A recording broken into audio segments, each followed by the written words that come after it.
Exodus chapter 30.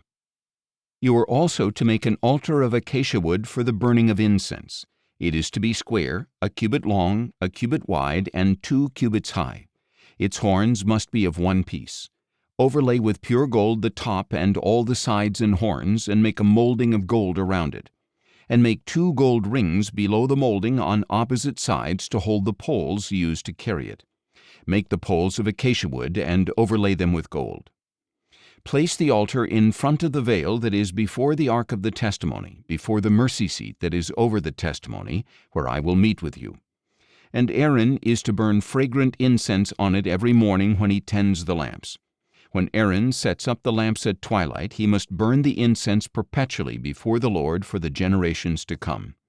On this altar you must not offer unauthorized incense or a burnt offering or grain offering, nor are you to pour a drink offering on it.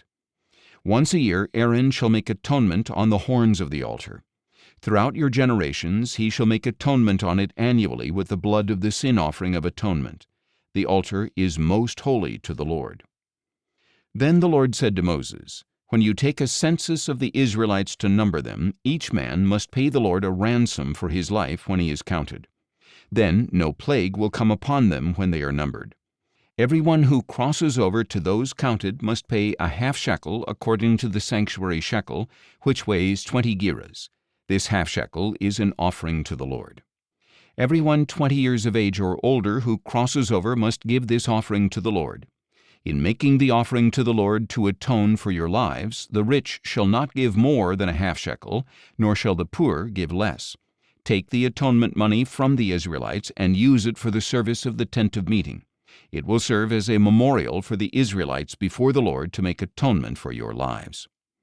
And the Lord said to Moses, You are to make a bronze basin with a bronze stand for washing. Set it between the tent of meeting and the altar, and put water in it, with which Aaron and his sons are to wash their hands and feet. Whenever they enter the tent of meeting or approach the altar to minister by presenting an offering made by fire to the Lord, they must wash with water so that they will not die.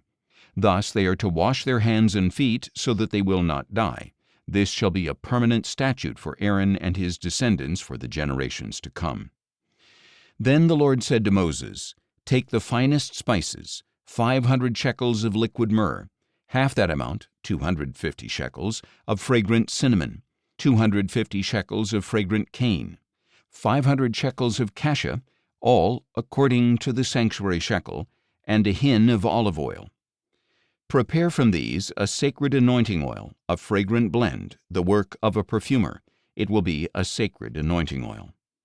Use this oil to anoint the tent of meeting, the ark of the testimony, the table and all its utensils, the lampstand and its utensils, the altar of incense, the altar of burnt offering and all its utensils, and the basin with its stand.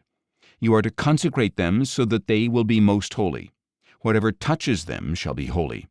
Anoint Aaron and his sons and consecrate them to serve me as priests. And you are to tell the Israelites, This will be my sacred anointing oil for the generations to come. It must not be used to anoint an ordinary man, and you must not make anything like it with the same formula. It is holy, and it must be holy to you. Anyone who mixes perfume like it or puts it on an outsider shall be cut off from his people. The Lord also said to Moses, Take fragrant spices, gum resin, onycha, galbanum, and pure frankincense in equal measures, and make a fragrant blend of incense, the work of a perfumer, seasoned with salt, pure and holy. Grind some of it into fine powder and place it in front of the testimony in the tent of meeting where I will meet with you. It shall be most holy to you. You are never to use this formula to make incense for yourselves. You shall regard it as holy to the Lord. Anyone who makes something like it to enjoy its fragrance shall be cut off from his people.